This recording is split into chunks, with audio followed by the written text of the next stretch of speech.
कोटि रुद्र संहिता। 12 ज्योतिर्लिंगों तथा उनके उपलिंगों का वर्णन एवं उनके दर्शन पूजन की महिमा। जो निर्विकार होते हुए भी अपनी माया से ही विराट विश्व का आकार धारण कर लेते हैं, स्वर्ग और अपवर्ग मोक्ष जिनके कृपा कटाक्ष के ही वैभव बताए जाते हैं, तथा योगी जन जिन्हें सदा अपने हृदय के भीतर अद्वितीय आत्मज्ञान आनंद स्वरूप में ही देखते हैं, उन तेजोमय भगवान शंकर को, जिनका आधा शरीर शैलराज कुमारी पार्वती से सुशोभित है, निरंतर मेरा नमस्कार है। जिसकी कृपा पूर्ण चितवन बड़ी ही सुंदर है, जिसका मुखारबिंद मंद मुस्कान की छटा से अत्यंत मनोहर दिखाई देता है, जो चंद्रमा की कला से परम उज्ज्वल है, जो अध्यात्म आदि तीनों तापों को शांत कर देने में समर्थ है, जिसका स्वरूप सचिन्मय एवं परम आनंद रूप से प्रकाशित होता है, तथा जो गिरजानंदिनी पार्वती के भुजपाश से आवेष्टित है, वह शिव नामक कोई अनिर्वचनीय तेज पुंज सबका मंगल करे। ऋषि बोले, सूत जी, आपने संपूर्ण लोकों के हित की कामना से नाना प्रकार के आख्यानों से युक्त जो शिव अवतार का महत्व बताया है, वह बहुत ही उत्तम है। तात, आप पुनः शिव के परम उत्तम महत्व का तथा शिवलिंग की महिमा का प्रसन्नता पूर्वक वर्णन कीजिए। आप शिव भक्तों में श्रेष्ठ हैं, अतः धन्य हैं। प्रभु, आपके मुखारविंद से निकले हुए भगवान शिव के सुरम्य यश रूपी अमृत का अपने कर्णपुटों द्वारा पान करके हम तृप्त नहीं हो रहे हैं, अतः फिर उसी का वर्णन कीजिए। व्यास शिष्य, भूमंडल में तीर्थ में जो जो शुभ लिंग हैं, अथवा अन्य स्थलों में भी जो जो प्रसिद्ध शिवलिंग विराजमान हैं, परमेश्वर शिव के उन सभी दिव्य लिंगों का समस्त लोकों के हित की इच्छा से आप वर्णन कीजिए। सूत जी ने कहा, महर्षियों, संपूर्ण तीर्थ लिंगमय है, सब कुछ लिंग में ही प्रतिष्ठित है। उन शिवलिंगों की कोई गणना नहीं है, तथापि मैं उनका किंचित वर्णन करता हूँ। जो कोई भी दृश्य देखा जाता है तथा जिसका वर्णन एवं स्मरण किया जाता है, वह सब भगवान शिव का ही रूप है। कोई भी वस्तु शिव के स्वरूप से भिन्न नहीं है। साधु शिरोमणि, भगवान शंभु ने सब लोगों पर अनुग्रह करने के लिए ही देवता, असुर और मनुष्यों सहित तीनों लोकों को लिंग रूप से व्याप्त कर रखा है। समस्त लोकों पर कृपा करने के उद्देश्य से ही भगवान महेश्वर तीर्थ में और अन्य स्थलों में भी नाना प्रकार के लिंग धारण करते हैं। जहाँ जहाँ जब जब भक्तों ने भक्तिपूर्वक भगवान शंभु का स्मरण किया, तहाँ तहाँ तब तब अवतार ले कार्य करके वे स्थित हो गए। लोगों का उपकार करने के लिए उन्होंने स्वयं अपने स्वरूप भूत लिंग की कल्पना की।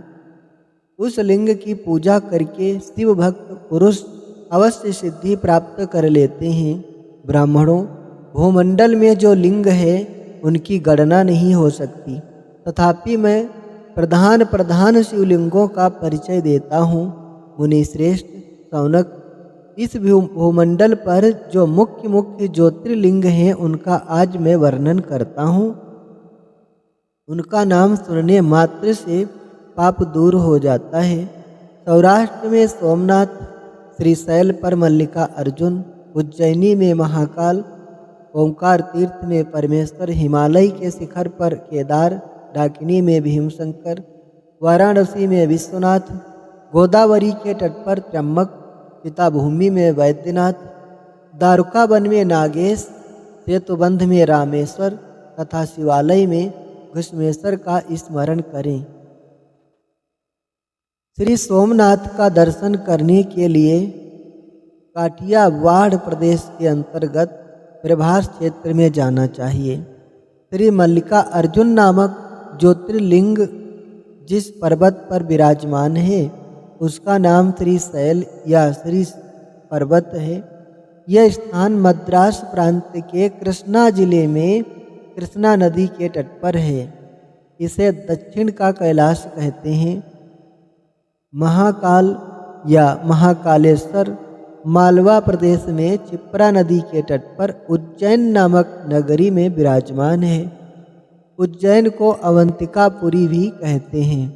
इस शिवलिंग को ओमकारेश्वर भी कहते हैं। ओमकारेश्वर का स्थान मालवा प्रांत में नर्मदा नदी के तट पर है।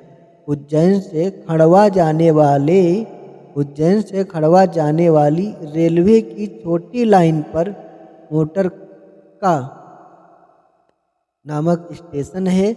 वहाँ से यह स्थान 7 मील दूर है।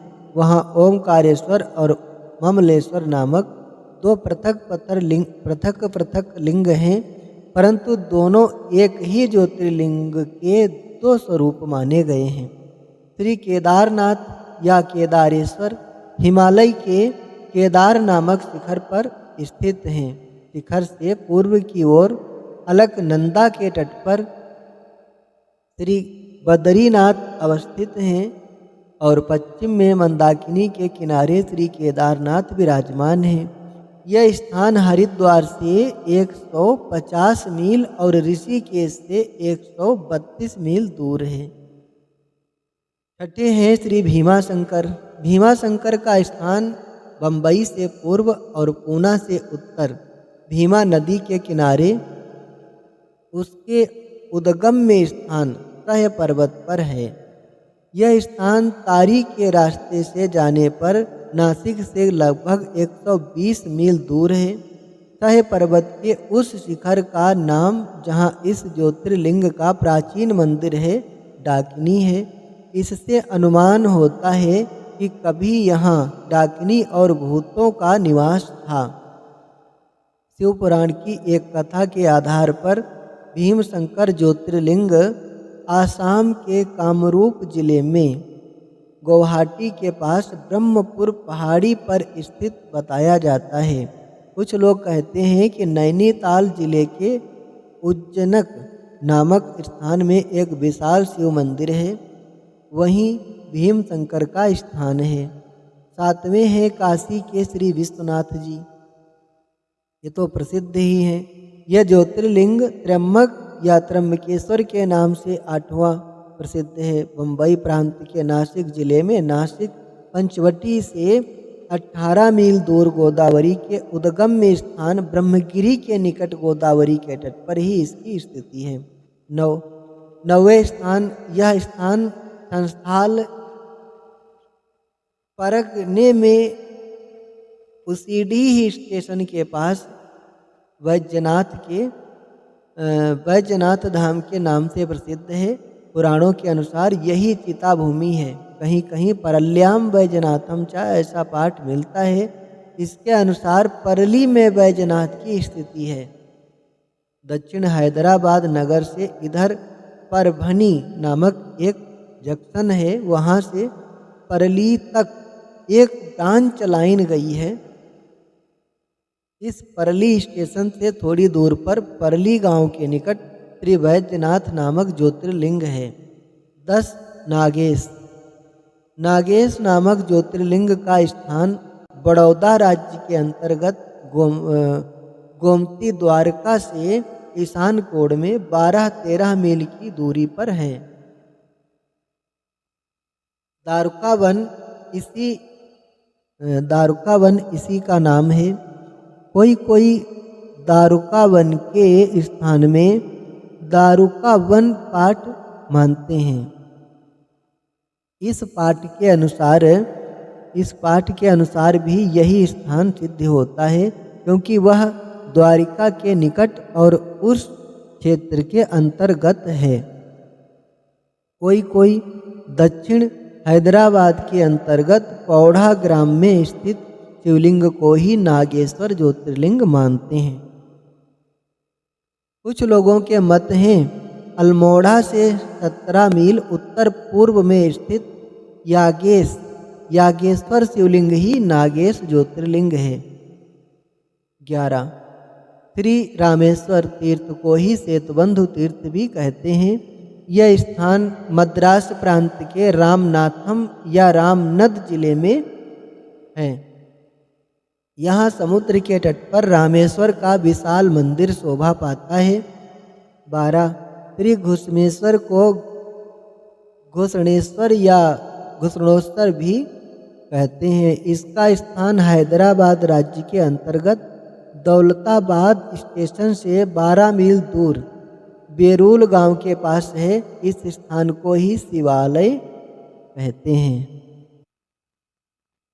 ये शिवपुराण की टिप्पणी में लिखा है, बाकी आपको देखना चाहिए।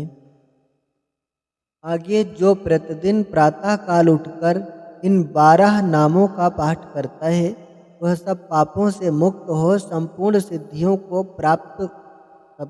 सिद्धियों का फल प्राप्त कर लेता है।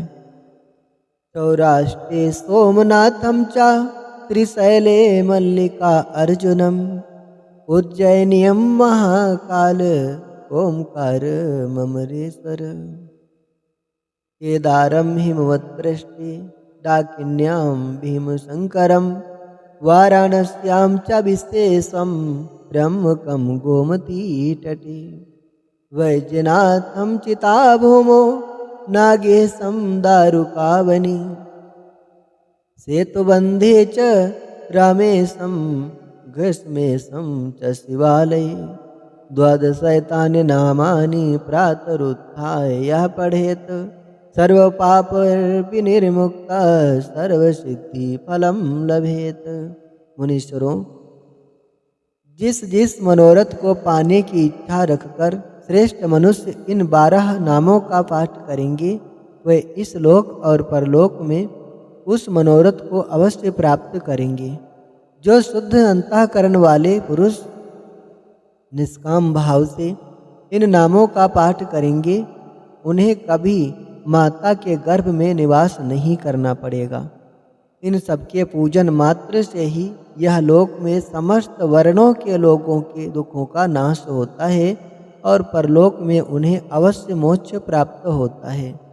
इन 12 ज्योतिर्लिंगों का नैवेद्य यत्न पूर्वक ग्रहण खाना चाहिए।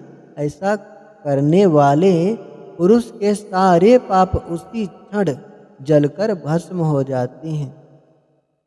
यह मैंने ज्योतिर्लिंगों के दर्शन और पूजन का फल बताया। अब ज्योतिर्लिंगों के उपलिंग बताए जाते हैं। मुनीश्वरों, ध्यान देकर सुनो। सोमनाथ का जो उपलिंग है उसका नाम है अंतकेश्वर। वह उपलिंग वही नदी और समुद्र के संगम पर स्थित है। मल्लिकार्जुन से प्रकट उपलिंग रुद्रेश्वर के नाम से प्रसिद्ध है। वह भृगु कच्छ में स्थित है और उपासकों को सुख देने वाला है। महाकाल संबंधी उपलिंग दुद्धेश्वर या दूधनाथ के नाम से प्रसिद्ध है। वह नर्मदा के तट पर है तथा समस्त पापों का निवारण करने वाला कहा गया है। ओंकारेश्वर संबंधी उपलिंग कर्दमेश्वर के नाम से प्रसिद्ध है। वह बिंदु सरोवर के तट पर है और उपासक को संपूर्ण मनोवांछित फल प्रदान करता है।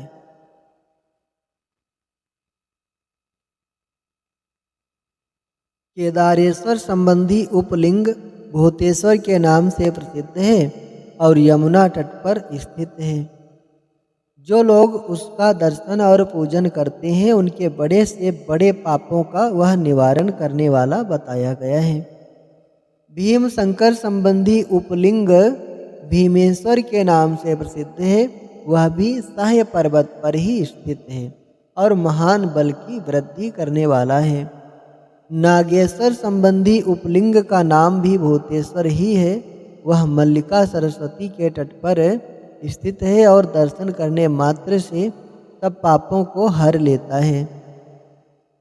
रामेश्वर से प्रकट हुए उपलिंग को गुप्तेश्वर और घुसमेश्वर से प्रकट हुए उपलिंग को व्याघ्रेश्वर कहा गया है। ब्राह्मणों, इस प्रकार यहाँ मैंने ज्योतिर्लिंगों के उपलिंगों का परिचय दिया। ये दर्शन मात्र से पापहारी तथा संपूर्ण अभिष्ट के दाता होते हैं। मुनिवरों, ये मुख्यता को प्राप्त हुए प्रधान प्रधान शिवलिंग बताए गए हैं। अब अन्य प्रमुख शिवलिंगों का वर्णन सुनो। अध्याय 1। सूत जी कहते हैं, मुनिवरों, गंगा जी के तट पर मुक्तिदायिनी काशीपुरी सुप्रसिद्ध है। वह भगवान शिव की निवास स्थली मानी गई है। उसे शिवलिंगमयी ही समझना चाहिए। इतना कहकर सूत जी ने काशी के अभिमुक्त कृतिवास्यर, तिलभांगेश्वर, दशावमेश्वर आदि और गंगा सागर आदि के संगमेश्वर, भूतेश्वर, नारीश्वर, वटुकेश्वर, पुरेश्वर, सिद्धनाथेश्वर, सुरेश्वर, त्रिंगवेश्वर, वैद्यनाथ,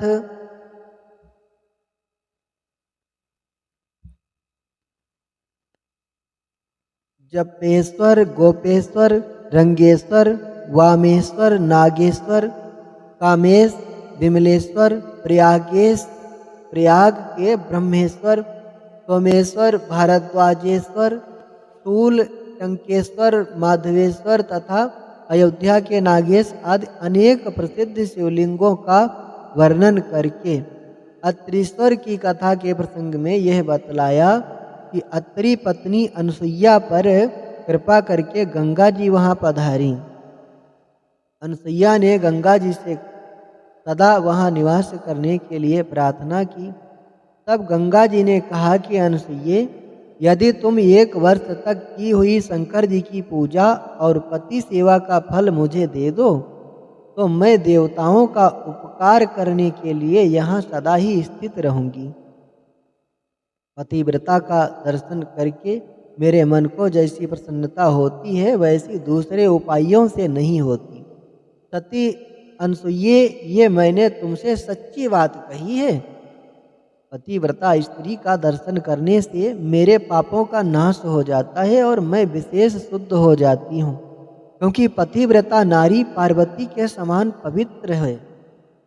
अतः यदि तुम जगत का कल्याण करना चाहती हो और लोकहित के लिए मेरी मांगी हुई वस्तु मुझे देती हो, तो मैं अवश्य यहाँ स्त्री रूप से निवास करूँगी। सूत जी कहते हैं, मुनियों, गंगा जी की ये बात सुनकर पतिव्रता अनसुईया ने वर्ष भर का सारा पुण्य उन्हें दे दिया। अनसुईया के पति व्रत संबंधी उस महान कर्म को देखकर भगवान महादेव प्रसन्न हो गए और पार्थिव लिंग से तत्काल प्रकट हो उन्होंने साक्षात दर्शन दिया। शंभु बोले, साध्वी अनसुईये, तुम्हारा यह कर्म देखकर मैं बहुत प्रसन्न हूँ। प्रिय पतिव्रते, वर मांगो, क्योंकि तुम मुझे बहुत ही प्रिय हो। उस समय वह दोनों पति पत्नी अद्भुत सुंदर आकृति एवं पंचमुख आदि से युक्त भगवान शिव को वहाँ प्रकट हुआ देख बड़े विस्मित हुए। उन्होंने हाथ जोड़ नमस्कार और स्तुति करके बड़े भक्ति भाव से भगवान शंकर का पूजन किया। फिर उन लोक कल्याणकारी शिव से कहा। ब्राह्मण दंपत्ति बोले, देवेश्वर, यदि आप प्रसन्न हैं और जगदम्बा गंगा भी प्रसन्न है, तो आप इस तपोवन में निवास कीजिए और समस्त लोकों के लिए सुखदायक हो जाइए। तब गंगा और शिव दोनों ही प्रसन्न हो उस स्थान पर जहाँ वे ऋषि शिरोमणि रहते थे प्रतिष्ठित हो गए। इन्हीं शिव का नाम वहाँ अत्रीश्वर हुआ। अध्याय 2 से 4। तदनंतर सूत जी ने जब बहुत से शिवलिंगों के कथा प्रसंग सुना दिए, तब ऋषियों ने पूछा कि महामते सूत जी, वैशाख शुक्ला सप्तमी के दिन गंगा जी नर्मदा में कैसे आईं, इसका विशेष रूप से वर्णन कीजिए। वहाँ महादेव जी का नाम नंदिकेश्वर कैसे हुआ, इस बात को भी प्रसन्नता पूर्वक बताइए। सूत जी ने कहा कि महर्षियों, एक ब्राह्मणी थी जिसका नाम ऋषिका था। वह किसी ब्राह्मण की पुत्री थी और एक ब्राह्मण को ही विधि पूर्वक ब्याही गई थी। विप्रवरों, यद्यपि वह द्विज पत्नी उत्तम व्रत का पालन करने वाली थी, तथापि अपने पूर्व जन्म के किसी अशुभ कर्म के प्रभाव से बाल वैधव्य को प्राप्त हो गई। तब वह ब्राह्मण पत्नी ब्रह्मचर्य व्रत के पालन में तत्पर हो पार्थिव पूजन पूर्वक अत्यंत कठोर तपस्या करने लगी। उस समय अवसर पाकर मूढ़ नाम से प्रसिद्ध एक दुष्ट और बलवान असुर, जो बड़ा मायावी था, काम बाण से पीड़ित होकर वहां गया। उस अत्यंत सुंदरी कामिनी को तपस्या करती देख वह असुर उसे नाना प्रकार के लोभ दिखाता हुआ उसके साथ संभोग की याचना करने लगा। मुनीश्वरों, परंतु उत्तम व्रत का पालन करने तथा शिव के ध्यान में तत्पर रहने वाली वह साध्वी नारी काम भाव से उस पर दृष्टि न डाल सकी। तपस्या में लगी हुई उस ब्राह्मणी ने उस असुर का सम्मान नहीं किया, क्योंकि वह अत्यंत तपोनिष्ठ और शिव ध्यान पारायण थी। उस कृशांगी युवती से तिरस्कृत हो उस दैत्यराज मूढ़ ने उसके ऊपर क्रोध प्रकट किया और फिर अपना विकट रूप उसे दिखाया। उसके बाद उस दुष्टात्मा ने भयदायक दुर्वचन कहा और उस ब्राह्मण पत्नी को बारंबार त्रास देना आरंभ किया। उस समय वह उसके भय से थर्रा उठी और अनेक बार स्नेह पूर्वक शिव शिव की पुकार करने लगी।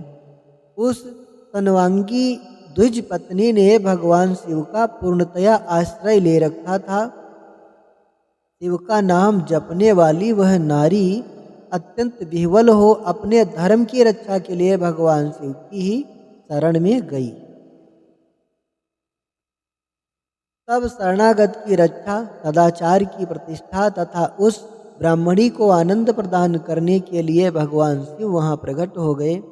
भक्तवत्सल परमेश्वर शंकर ने उस काम विह्वल दैत्यराज मूढ़ को तत्काल भस्म कर दिया और ब्राह्मणी की ओर कृपा दृष्टि से देखकर भक्त की रक्षा के लिए दत्तचित्त हो कहा, वर मांगो। महेश्वर का यह वचन सुनकर उस साध्वी ब्राह्मण पत्नी ने उनके उस आनंदजनक मंगलमय स्वरूप का दर्शन किया। फिर सबको सुख देने वाले परमेश्वर शंभु को प्रणाम करके शुद्ध अंतःकरण वाली उस साध्वी ने हाथ जोड़ मस्तक झुकाकर उनकी स्तुति की। ऋषिका बोली, देवदेव महादेव शरणागत वत्सल, आप दीन बंधु हैं, भक्तों की सदा रक्षा करने वाले ईश्वर हैं। आपने मूढ़ नामक असुर से मेरे धर्म की रक्षा की है, क्योंकि आपके द्वारा यह दुष्ट असुर मारा गया। ऐसा करके आपने संपूर्ण जगत की रक्षा की है। अब आप मुझे अपने चरणों की परम उत्तम एवं अनन्य भक्ति प्रदान कीजिए। नाथ, यही मेरे लिए वर है, इससे अधिक और क्या हो सकता है। प्रभु महेश्वर, मेरी दूसरी प्रार्थना भी सुनिए। आप लोगों के उपकार के लिए यहाँ सदा स्थित रहिए। महादेव जी ने कहा कि ऋषिके, तुम सदाचारिणी और विशेषतः मुझ में भक्ति रखने वाली हो। तुमने मुझसे जो जो वर मांगे हैं वह सब मैंने तुम्हें दे दिए। ब्राह्मणों, इसी बीच में श्री विष्णु और ब्रह्मा आदि देवता वहाँ भगवान शिव का आविर्भाव हुआ जान हर्ष से भरे हुए आए और अत्यंत प्रेम पूर्वक शिव को प्रणाम करके उन सबने उनका भली भांति पूजन किया। फिर शुद्ध हृदय से हाथ जोड़ मस्तक झुकाकर उनकी स्तुति भी की। इसी समय साध्वी देवनदी गंगा उस ऋषिका से उसके भाग्य की सराहना करती हुई प्रसन्नचित्त हो बोली। गंगा ने कहा, ऋषिके, वैशाख मास में एक दिन यहाँ रहने के लिए मुझे भी तुम्हें वचन देना चाहिए। उस दिन मैं भी इस तीर्थ में निवास करना चाहती हूँ। सूत जी कहते हैं, महर्षियों, गंगा जी की यह बात सुनकर उत्तम व्रत का पालन करने वाली सती साध्वी ऋषिका ने लोकहित के लिए प्रसन्नता पूर्वक कहा, बहुत अच्छा, ऐसा ही हो। भगवान शिव ऋषिका को आनंद प्रदान करने के लिए अत्यंत प्रसन्न हो उस पार्थिव लिंग में अपने पूर्ण अंश से विलीन हो गए। यह देख सब देवता आनंदित हो शिव तथा ऋषिका की प्रशंसा करने लगे और अपने अपने धाम को चले गए। उस दिन से नर्मदा का वह तीर्थ ऐसा उत्तम और पावन हो गया तथा संपूर्ण पापों का नाश करने वाले शिव वहाँ नंदीकेश के नाम से विख्यात हुए। गंगा भी प्रतिवर्ष वैशाख मास की सप्तमी के दिन शुभ की इच्छा से अपने उस पाप को धोने के लिए वहाँ जाती हैं जो मनुष्यों से वे ग्रहण किया करती हैं। अध्याय 5 से 7। तदनंतर कपिला नगरी के कालेश्वर, रामेश्वर आदि की महिमा बताते हुए सूत जी ने समुद्र के तट पर स्थित गोकर्ण क्षेत्र के शिवलिंगों की महिमा का वर्णन किया। फिर महाबल नामक शिवलिंग का अद्भुत महात्म सुनाकर अन्य बहुत से शिवलिंगों की विचित्र महात्म कथा का वर्णन करने के पश्चात ऋषियों के पूछने पर वे ज्योतिर्लिंगों का वर्णन करने लगे। सूत जी बोले, ब्राह्मणों, मैंने सद्गुरु से जो कुछ सुना है वह ज्योतिर्लिंगों का महत्व तथा उनके प्रागट्य का प्रसंग अपनी बुद्धि के अनुसार संक्षेप से ही सुनाऊंगा, तुम सब लोग सुनो। मुने, ज्योतिर्लिंगों में सबसे पहले सोमनाथ का नाम आता है, अतः पहले उन्हीं के महत्व को सावधान होकर सुनो। मुनीश्वरों, महामना प्रजापति दक्ष ने अपनी अश्विनी आदि 27 कन्याओं का विवाह चंद्रमा के साथ किया। चंद्रमा को स्वामी के रूप में पाकर वह दक्ष कन्याएं विशेष शोभा पाने लगीं तथा चंद्रमा भी उन्हें पत्नी के रूप में पाकर निरंतर सुशोभित होने लगे। उन सब पत्नियों में भी जो रोहिणी नाम की पत्नी थी, एकमात्र वही चंद्रमा को जितनी प्रिय थी उतनी दूसरी कोई पत्नी कदापि प्रिय नहीं हुई। इससे दूसरी स्त्रियों को बड़ा दुख हुआ। वह सब अपने पिता की शरण में गईं। वहां जाकर उन्होंने जो भी दुख था उसे पिता को निवेदित किया। द्विजों, वह सब सुनकर दक्ष भी दुखी हो गए और चंद्रमा के पास आकर शांति पूर्वक बोले। दक्ष ने कहा, कलानिधि, तुम निर्मल कुल में उत्पन्न हुए हो। तुम्हारे आश्रय में रहने वाली जितनी स्त्रियां हैं उन सबके प्रति तुम्हारे मन में न्यून अधिक भाव क्यों है? तुम किसी को अधिक और किसी को कम प्यार क्यों करते हो? अब तक जो किया तो किया, अब आगे फिर कभी ऐसा विषमतापूर्ण बर्ताव तुम्हें नहीं करना चाहिए, क्योंकि उससे नरक देने वाला बताया गया है। सूत जी कहते हैं, महर्षियों, अपने दामाद चंद्रमा से स्वयं ऐसी प्रार्थना करके प्रजापति दक्ष घर को चले गए। उन्हें पूर्ण निश्चय हो गया कि अब फिर आगे ऐसा नहीं होगा, पर चंद्रमा ने प्रबल भाभी से विवश होकर उनकी बात नहीं मानी। वह रोहिणी में इतने आसक्त हो गए थे कि दूसरी किसी पत्नी का कभी आदर नहीं करते थे। इस बात को सुनकर दक्ष दुखी हो फिर स्वयं आकर चंद्रमा को उत्तम नीति से समझाने तथा न्यायोचित बर्ताव के लिए प्रार्थना करने लगे। दक्ष बोले, चंद्रमा सुनो, मैं पहले अनेक बार तुमसे प्रार्थना कर चुका हूँ, फिर भी तुमने मेरी बात नहीं मानी, इसलिए आज श्राप देता हूँ कि तुम्हें क्षय का रोग हो जाए। सूत जी कहते हैं, दक्ष के इतना कहते ही क्षण भर में चंद्रमा क्षय रोग से ग्रस्त हो गए। उनके क्षीण होते ही उस समय सब ओर महान हाहाकार मच गया। सब देवता और ऋषि कहने लगे कि हाय हाय, अब क्या करना चाहिए, चंद्रमा कैसे ठीक होंगे। मुने, इस प्रकार दुख में पड़कर वह सब लोग विह्वल हो गए। चंद्रमा ने इंद्र आदि सब देवताओं तथा ऋषियों को अपनी अवस्था सूचित की। तब इंद्र आदि देवता तथा वशिष्ठ आदि ऋषि ब्रह्मा जी की शरण में गए। उनकी बात सुनकर ब्रह्मा जी ने कहा, देवताओं, जो हुआ सो हुआ, अब वह निश्चय ही पलट नहीं सकता, अतः उसके निवारण के लिए मैं तुम्हें एक उत्तम उपाय बताता हूँ, आदर पूर्वक सुनो। चंद्रमा देवताओं के साथ प्रभास नामक शुभ क्षेत्र में जाएं और वहाँ मृत्युंजय मंत्र का विधि पूर्वक अनुष्ठान करते हुए भगवान शिव की आराधना करें। अपने सामने शिवलिंग की स्थापना करके वहाँ चंद्रदेव नित्य तपस्या करें। इससे प्रसन्न होकर शिव उन्हें क्षय रहित कर देंगे।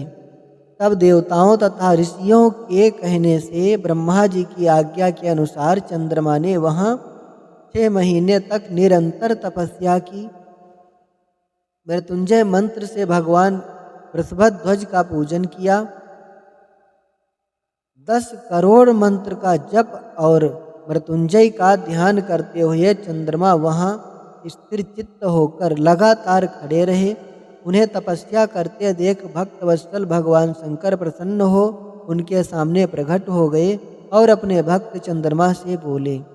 शंकर जी ने कहा, चंद्रदेव, तुम्हारा कल्याण हो, तुम्हारे मन में जो अभिष्ट हो वह वर मांगो, मैं प्रसन्न हूँ, तुम्हें संपूर्ण उत्तम वर प्रदान करूँगा। चंद्रमा बोले, देवेश्वर, यदि आप प्रसन्न हैं तो मेरे लिए क्या असाध्य हो सकता है।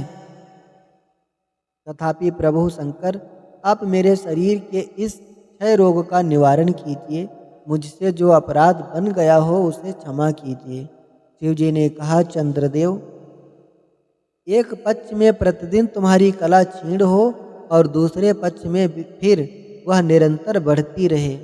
तदनंतर चंद्रमा ने भक्ति भाव से भगवान शंकर की स्तुति की। इसके पहले निराकार होते हुए भी वे भगवान शिव फिर साकार हो गए। देवताओं पर प्रसन्न हो उस क्षेत्र के महत्व को बढ़ाते तथा चंद्रमा के यश का विस्तार करने के लिए भगवान शंकर उन्हीं के नाम पर वहाँ सोमेश्वर कहलाए और सोमनाथ के नाम से तीनों लोकों में विख्यात हुए। ब्राह्मणों, सोमनाथ का पूजन करने से वह उपासक के क्षय तथा कोढ़ आदि रोगों का नाश कर देते हैं। यह चंद्रमा धन्य है, कृतकृत्य हैं, जिनके नाम से तीनों लोकों के स्वामी साक्षात भगवान शंकर भूतल को पवित्र करते हुए प्रभास क्षेत्र में विद्यमान हैं। वहीं संपूर्ण देवताओं ने सोमकुंड की भी स्थापना की है, जिसमें शिव और ब्रह्मा का सदा निवास माना जाता है। चंद्रकुंड इस भूतल पर पापनाशन तीर्थ के रूप में प्रसिद्ध है। जो मनुष्य उसमें स्नान करता है वह सब पापों से मुक्त हो जाता है। क्षय आदि जो असाध्य रोग होते हैं वह सब उस कुंड में 6 मास तक स्नान करने मात्र से नष्ट हो जाते हैं। मनुष्य जिस फल के उद्देश्य से इस उत्तम तीर्थ का सेवन करता है उस फल को सर्वथा प्राप्त कर लेता है, इसमें संशय नहीं है। चंद्रमा निरोग होकर अपना पुराना कार्य संभालने लगे। इस प्रकार मैंने सोमनाथ की उत्पत्ति का सारा प्रसंग सुना दिया। मुनीश्वरों, इस तरह सोमेश्वर लिंग का प्रादुर्भाव हुआ है।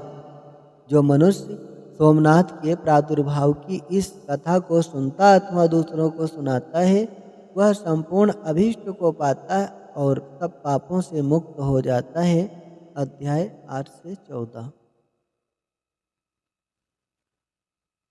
सूत जी कहते हैं, महर्षियों, अब मैं मल्लिका अर्जुन के प्रादुर्भाव का प्रसंग सुनाता हूँ, जिसे सुनकर बुद्धिमान पुरुष सब पापों से मुक्त हो जाता है। जब महाबली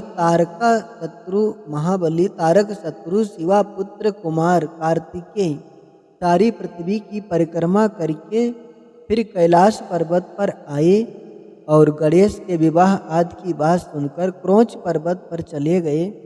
पार्वती और शिव जी के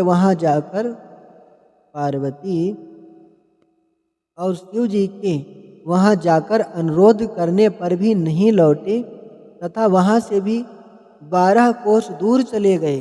तब शिव और पार्वती ज्योतिर्मय स्वरूप धारण करके वहां प्रतिष्ठित हो गए।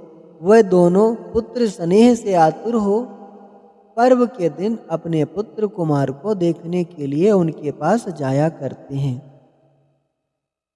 अमावस्या के दिन भगवान शंकर स्वयं वहां जाते हैं और पौर्णमासी के दिन पार्वती जी निश्चय ही वहां पदार्पण करती हैं।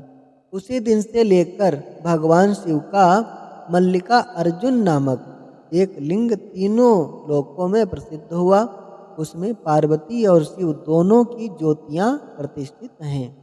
मल्लिका का अर्थ पार्वती है और अर्जुन शब्द शिव का वाचक है।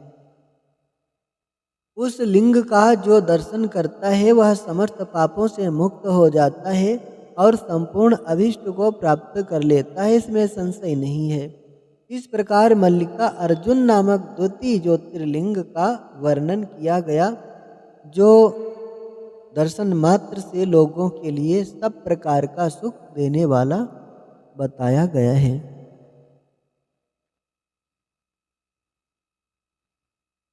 ऋषियों ने कहा कि प्रभु, अब आप विशेष कृपा करके तीसरे ज्योतिर्लिंग का वर्णन कीजिए। सूत जी ने कहा कि ब्राह्मणों, मैं धन्य हूँ, कृतकृत्य हूँ जो आप श्रीमानों का संग मुझे प्राप्त हुआ। साधु पुरुषों का संग निश्चय ही धन्य है। अतः मैं अपना सौभाग्य समझकर पापनाशिनी परम पावनी दिव्य कथा का वर्णन करता हूँ। तुम लोग आदरपूर्वक सुनो। अवंती नाम से प्रसिद्ध एक रमणी नगर है, जो समस्त देहधारियों को मोक्ष प्रदान करने वाली है। वह भगवान शिव को बहुत ही प्रिय, परम पुण्यमयी और लोक पावनी है।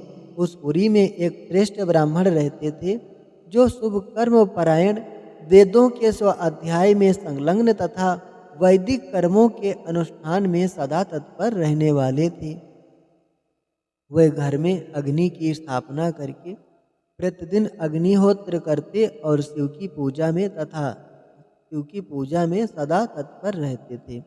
वह ब्राह्मण देवता प्रतिदिन पार्थिव शिवलिंग बनाकर उसकी पूजा किया करते थे। वेद प्रिय नामक वह ब्राह्मण देवता सम्यक ज्ञानार्जन में लगे रहते थे, इसलिए उन्होंने संपूर्ण कर्मों का फल पाकर वह सद्गति प्राप्त कर ली थी, जो संतों को ही दुर्लभ होती है।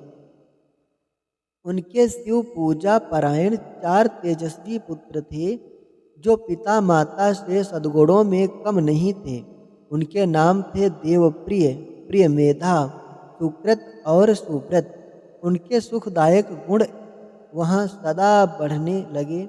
उनके कारण अवंती नगरी ब्रह्मतेज से परिपूर्ण हो गई थी। उसी समय रत्नमाल पर्वत पर दूषण नामक एक धर्मद्वेषी असुर ने ब्रह्मा जी से वर पाकर वेद धर्म तथा धर्मात्माओं पर आक्रमण किया। अंत में उसने सेना लेकर अवंती उज्जैन के ब्राह्मणों पर भी चढ़ाई कर दी। उसकी आज्ञा से 4 भयानक दैत्य चारों दिशाओं में प्रलय अग्नि के समान प्रकट हो गए, परंतु वे जो विश्वासी ब्राह्मण बंधु उनसे डरे नहीं। जब नगर के ब्राह्मण बहुत घबरा गए, तब उन्होंने उनको आश्वासन देते हुए कहा, आप लोग भक्त वत्सल भगवान शंकर पर भरोसा रखिए। यूँ कहकर शिवलिंग का पूजन करके वे भगवान शिव का ध्यान करने लगे। इतने में ही सेना सहित दूषण ने आकर उन ब्राह्मणों को देखा और कहा कि इन्हें मार डालो, बांध लो। वेद प्रिय के पुत्र उन ब्राह्मणों ने उस समय उस दैत्य की कही हुई वह बात नहीं सुनी, क्योंकि वह भगवान शंभु के ध्यान मार्ग में स्थित थे। उस दुष्ट आत्मा दैत्य ने ज्यों ही उन ब्राह्मणों को मारने की इच्छा की, त्यों ही उनके द्वारा पूजित पार्थिव शिवलिंग के स्थान में बड़ी भारी आवाज के साथ एक गड्ढा प्रकट हो गया। उस गड्ढे से तत्काल विकट रूपधारी भगवान शिव प्रकट हो गए और महाकाल नाम से विख्यात हुए। वह दुष्टों के विनाशक तथा सत्पुरुषों के आश्रयदाता हैं। उन्होंने उन दैत्यों से कहा, अरे कल मैं तुझ जैसे दुष्टों के लिए महाकाल प्रकट हुआ हूँ, तुम इन ब्राह्मणों के निकट से दूर भाग जाओ। ऐसा कहकर महाकाल शंकर ने सेना सहित दूषण को अपने हुंकार मात्र से तत्काल भस्म कर दिया। कुछ सेना उनके द्वारा मारी गई और कुछ भाग खड़ी हुई। परमात्मा शिव ने दूषण का वध कर डाला। जैसे सूर्य को देखकर संपूर्ण अंधकार नष्ट हो जाता है, उसी प्रकार भगवान शिव को देखकर उसकी सारी सेना अदृश्य हो गई। देवताओं की धुंधुमियाँ बज उठी और आकाश से फूलों की वर्षा होने लगी। उन ब्राह्मणों को आश्वासन दे सुप्रसन्न हुए एवं महाकाल महेश्वर शिव ने उनसे कहा, उन ब्राह्मणों को आश्वासन दे सुप्रसन्न हुए एवं महाकाल महेश्वर शिव ने उनसे कहा कि तुम लोग वर मांगो। उनकी वह बात सुनकर वह सब ब्राह्मण हाथ जोड़ भक्ति भाव से भली भांति प्रणाम करके नतमस्तक हो बोले। द्विजों ने कहा कि महाकाल महादेव, दुष्टों को दंड देने वाले प्रभु शंभो, आप हमें संसार सागर से मोक्ष प्रदान करें। शिव, आप जन साधारण की रक्षा के लिए सदा यहीं रहें। प्रभु शंभो, अपना दर्शन करने वाले मनुष्यों का आप सदा ही उद्धार करें।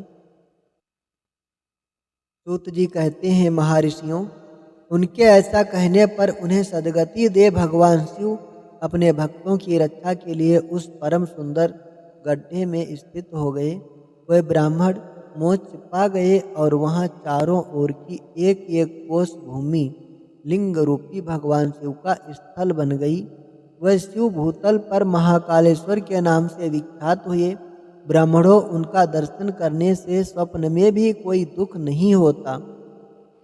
जिस जिस कामना को लेकर कोई उस लिंग की उपासना करता है, उसे वह अपना मनोरथ प्राप्त हो जाता है तथा परलोक में मोक्ष भी मिल जाता है। अध्याय 15 से 16। सूत जी कहते हैं, ब्राह्मणों, भक्तों की रक्षा करने वाले महाकाल नामक ज्योतिर्लिंग का महत्व भक्ति भाव को बढ़ाने वाला है। उसे आदर पूर्वक सुनो। उज्जैनी में चंद्रसेन नामक एक महान राजा थे, जो संपूर्ण शास्त्रों के तत्वज्ञ, शिव भक्त और जितेंद्रिय थे। शिव के पार्षदों में प्रधान तथा सर्वलोक वंदित मणिभद्र जी राजा चंद्रसेन के सखा हो गए थे। एक समय उन्होंने राजा पर प्रसन्न होकर उन्हें चिंतामणि नामक महामणि प्रदान की, जो कौस्तुभ मणि तथा सूर्य के समान देदीप्यमान थी। वो देखने, सुनने तथा ध्यान करने पर भी मनुष्यों को निश्चय ही मंगल प्रदान करती थी। भगवान शिव के आश्रित रहने वाले राजा चंद्रसेन उस चिंतामणि को कंठ में धारण करके जब सिंहासन पर बैठते, तब देवताओं में सूर्य नारायण की भांति उनकी शोभा होती थी। नृपश्रेष्ठ चंद्रसेन के कंठ में चिंतामणि शोभा देती है, यह सुनकर समस्त राजाओं के मन में उस मणि के प्रति लोभ की मात्रा बढ़ गई और वह क्षुब्ध रहने लगे। तदनंतर वह सब राजा चतुरंगिणी सेना के साथ आकर युद्ध में चंद्रसेन को जीतने के लिए उद्यत हो गए। वह सब परस्पर मिल गए थे और उसके साथ बहुत से सैनिक थे। उन्होंने आपस में संकेत और सलाह करके आक्रमण किया और उज्जैनी के चारों ओर को घेर लिया। अपनी पुरी को संपूर्ण राजाओं द्वारा घिरी हुई देख राजा चंद्रसेन उन्हीं महान महाकालेश्वर की शरण में गए और मन को संदेह रहित करके दृढ़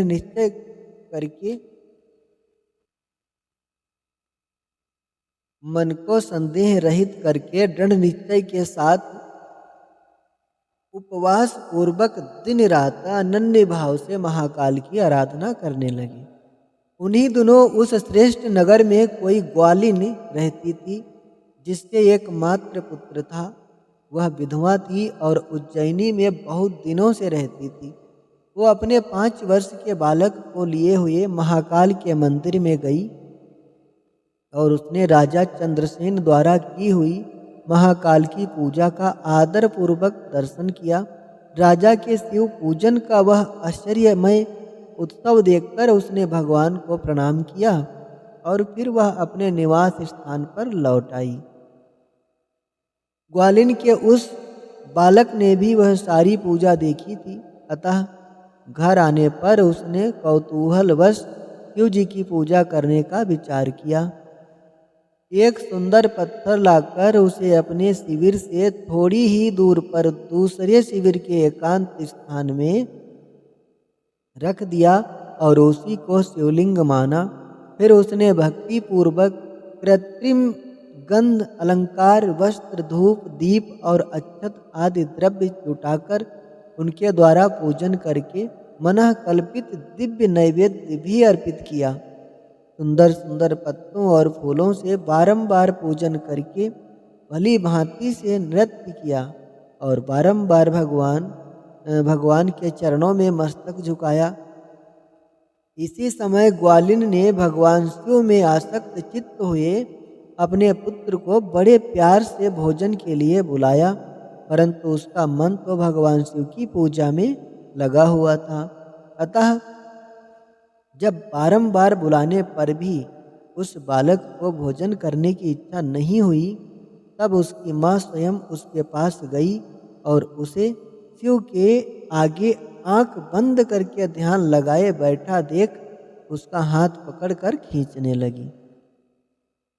इतने पर भी जब वह न उठा, तब उसने क्रोध में आकर उसे खूब पीटा। खींचने और मारने पीटने पर भी जब उसका पुत्र नहीं उठा, तब उसने वह शिवलिंग उठाकर दूर फेंक दिया और उस पर चढ़ाई हुई सारी पूजा सामग्री नष्ट कर दी। यह देख बालक हाय हाय करके रो उठा। रोष से भरी हुई ग्वालिन अपने बेटे को डांट फटकार कर पुनः घर में चली आई। भगवान शिव की पूजा को माता के द्वारा नष्ट की गई देख वह बालक देव देव महादेव की पुकार करते हुए सहसा मूर्छित होकर गिर पड़ा। उसके नेत्रों से आंसुओं की धारा प्रवाहित होने लगी। 2 घड़ी बाद जब उसे चेत हुआ, तब उसने आंखें खोली। आंख खुलने पर उस शिशु ने देखा उसका वही शिविर भगवान शिव के अनुग्रह से तत्काल महाकाल का मंदिर एक सुंदर सा मंदिर बन गया। मड़ियों के चमकीले खंभे उसकी शोभा बढ़ा रहे थे। वहाँ की भूमि स्फटिक मणि से जड़ दी गई थी। तपाए हुए सोने के बहुत से विचित्र कलश उस शिवालय को सुशोभित करते थे। उसके विशाल द्वार, कपाट और प्रधान द्वार तो वर्णमय दिखाई देते थे। वहाँ बहुमूल्य नीलमणि तथा हीरे के बने हुए चबूतरे शोभा दे रहे थे। उस शिवालय के मध्य भाग में दया निधान शंकर का रत्नमय लिंग प्रतिष्ठित था। ग्वालिन के उस पुत्र ने देखा उस शिवलिंग पर उसकी अपनी ही चढ़ाई हुई पूजन सामग्री सुसज्जित है। यह सब देख वह बालक सहसा उठकर खड़ा हो गया। उसे मन ही मन बड़ा आश्चर्य हुआ और वह परमानंद के समुद्र में निमग्न सा हो गया। तदनंतर भगवान शिव की स्तुति करके उसने बारंबार उनके चरणों में मस्तक झुकाया और सूर्यास्त होने के पश्चात वह गोप बालक शिवालय से बाहर निकला बाहर आकर उसने अपने शिविर को देखा। वह इंद्र भवन के समान शोभा पा रहा था। वहाँ सब कुछ तत्काल स्वर्णमय होकर विचित्र एवं परम उज्जवल वैभव से प्रकाशित होने लगा। फिर वह उस भवन के भीतर गया जो सब प्रकार की शोभाओं से संपन्न था। उस भवन में सर्वत्र मणि रत्न और स्वर्ण ही जड़े गए थे। प्रदोष काल में सानंद भीतर प्रवेश करके बालक ने देखा उसकी माँ दिव्य लक्षणों से लज्जित हो एक सुंदर पलंग पर सो रही है। रत्नमय अलंकारों से उसके सभी अंग उद्दीप्त हो रहे हैं और वह साक्षात देवांगना के समान दिखाई देती है। मुख से विह्वल हुए उस बालक ने अपनी माता को बड़े वेग से उठाया। वह भगवान शिव की कृपा पात्र हो चुकी थी। ग्वालिन ने उठकर देखा, सब कुछ अपूर्व सा हो गया था। उसने महान आनंद में निमग्न हो अपने बेटे को छाती से लगा लिया। पुत्र के मुख से गिरजापति के कृपा प्रसाद का वह सारा वृत्तांत सुनकर ग्वालिन ने राजा को सूचना दी, जो निरंतर भगवान शिव के भजन में लगे रहते थे। राजा अपना नियम पूरा करके रात में सहसा वहां आए और ग्वालिन के पुत्र का वह प्रभाव, जो शंकर जी को संतुष्ट करने वाला था, देखा। मंत्रियों और पुरोहितों सहित राजा चंद्रसेन वह सब कुछ देख परम आनंद के समुद्र में डूब गए और नेत्रों से प्रेम के आंसू बहाते तथा प्रसन्नता पूर्वक शिव के नाम का कीर्तन करते हुए उन्होंने उस बालक को हृदय से लगा लिया। ब्राह्मणों, उस समय वहाँ बड़ा भारी उत्सव होने लगा। सब लोग आनंद विभोर होकर महेश्वर के नाम और यश का कीर्तन करने लगे। इस प्रकार शिव का यह अद्भुत महात्म देखने से पूर्ववासियों को बड़ा हर्ष हुआ और इसी की चर्चा में वह सारी रात एक क्षण के समान व्यतीत हो गई। युद्ध के लिए नगर को चारों ओर से घेर कर खड़े हुए राजाओं ने भी प्रातःकाल अपने गुप्तचरों के मुख से वह सारा अद्भुत चरित्र सुना।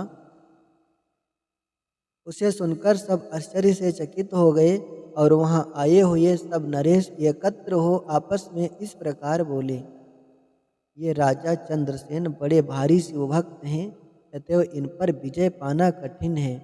ये सर्वथा निर्भय होकर महाकाल की नगरी उज्जैनी का पालन करते हैं। जिसकी पुरी के बालक भी ऐसे शिवभक्त हैं, वह राजा चंद्रसेन तो महान शिवभक्त हैं ही। इनके साथ विरोध करने से निश्चय ही भगवान शिव क्रोध करेंगे और उनके क्रोध से हम सब लोग नष्ट हो जाएंगे। अतः इन नरेश के साथ हमें मेल मिलाप ही कर लेना चाहिए।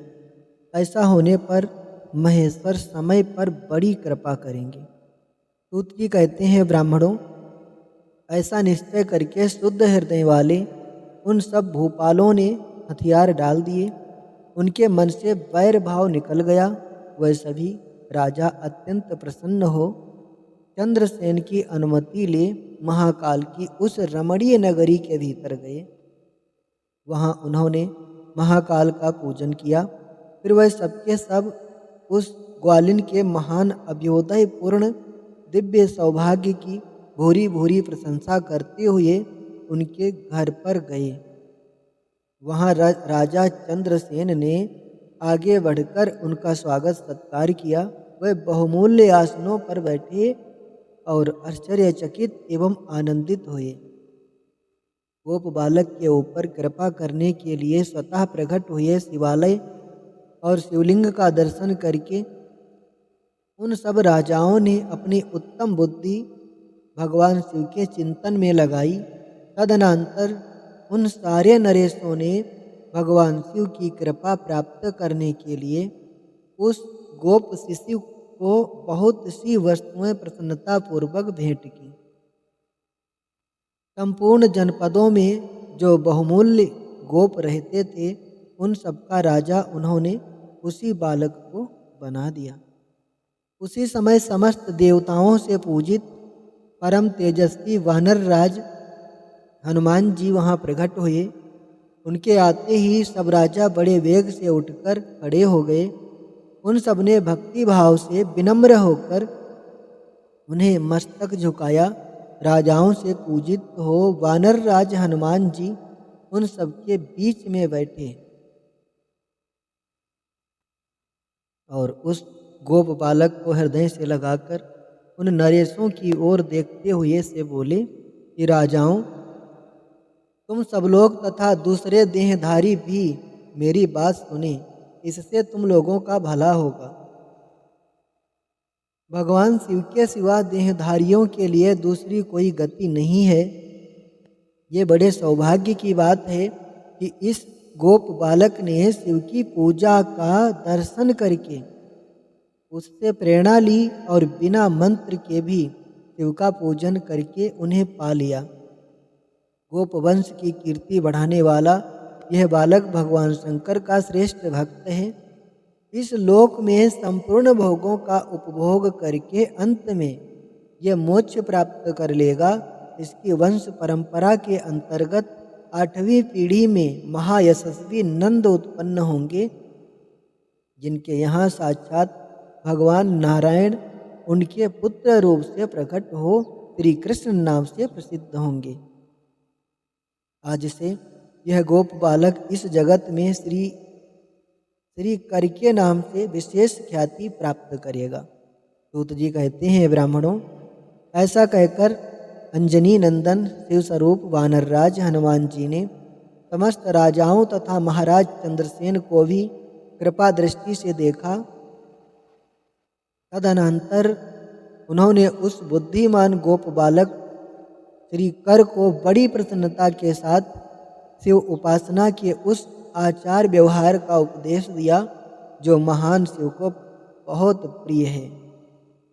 इसके बाद परम प्रसन्न हुए हनुमान जी चंद्रसेन और श्रीकर के विदा ले परम प्रसन्न हुए हनुमान जी चंद्रसेन और श्रीकर से विदा ले उन सब राजाओं के देखते देखते वहीं पे अंतर्ध्यान हो गए।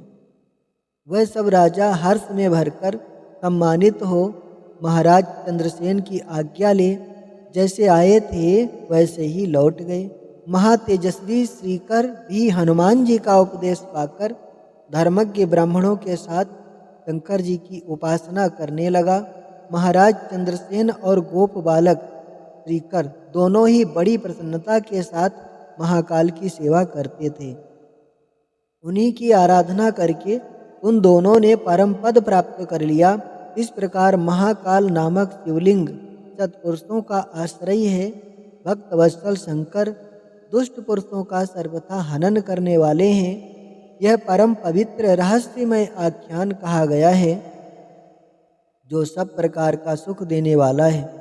यह शिव भक्ति को बढ़ाने तथा स्वर्ग की प्राप्ति कराने वाला है। अध्याय 17। ऋषियों ने कहा कि महाभाग सूत जी, आपने अपने भक्तों की रक्षा करने वाले महाकाल नामक शिवलिंग की बड़ी अद्भुत कथा सुनाई है। अब कृपा करके चौथे ज्योतिर्लिंग का परिचय दीजिए। ओमकार तीर्थ में सर्वपातक हारी परमेश्वर का जो ज्योतिर्लिंग है उसके आविर्भाव की कथा सुनाइए। सूत जी बोले, महर्षियों, ओमकार तीर्थ में परमेश संज्ञक ज्योतिर्लिंग जिस प्रकार प्रकट हुआ वह बताता हूँ, प्रेम से सुनो। एक समय की बात है, भगवान नारद मुनि गोकर्ण नामक शिव के समीप जा बड़ी भक्ति के साथ उनकी सेवा करने लगे। कुछ काल के बाद वह मुनि श्रेष्ठ वहाँ से गिरिराज विंध्य पर आए और विंध्य ने वहाँ बड़े आदर के साथ उनका पूजन किया। मेरे यहाँ सब कुछ है, कभी किसी बात की कमी नहीं होती है, इस भाव को मन में लेकर विंध्याचल नारद जी के सामने खड़ा हो गया। उसकी वह अभिमान भरी बात सुनकर अहंकार नाशक नारद मुनि लंबी सांस खींचकर चुपचाप खड़े रह गए। यह देख विंध्य पर्वत ने पूछा, आपने मेरे यहाँ कौन सी कमी देखी है? आपके इस तरह लंबी सांस खींचने का क्या कारण है? नारद जी ने कहा, भैया तुम्हारे यहाँ सब कुछ है, फिर भी मेरू पर्वत तुमसे बहुत ऊंचा है। उसके शिखरों का विभाग देवताओं के लोकों में भी पहुंचा हुआ है, किंतु तुम्हारे शिखर का भाग वहां कभी नहीं पहुंच सकता। सूत जी कहते हैं, ऐसा कहकर नारद जी वहां से जिस तरह आए थे उसी तरह चल दिए, परंतु विंध्य पर्वत मेरे जीवन आदि को धिक्कार है, ऐसा सोचता हुआ मन ही मन संतप्त हो उठा। अच्छा, अब मैं विश्वनाथ भगवान शंभु की आराधना पूर्वक तपस्या करूंगा, ऐसा हार्दिक निश्चय करके वह भगवान शंकर की शरण में गया। तदनंतर जहाँ साक्षात ओमकार की स्थिति है, वहाँ प्रसन्नता पूर्वक जाकर उसने शिव की पार्थिव मूर्ति बनाई और 6 मास तक निरंतर शंभु की आराधना करके शिव के ध्यान में तत्पर हो वह अपनी तपस्या के स्थान से हिला तक नहीं। विंध्याचल की ऐसी तपस्या देखकर पार्वती पति प्रसन्न हो गए।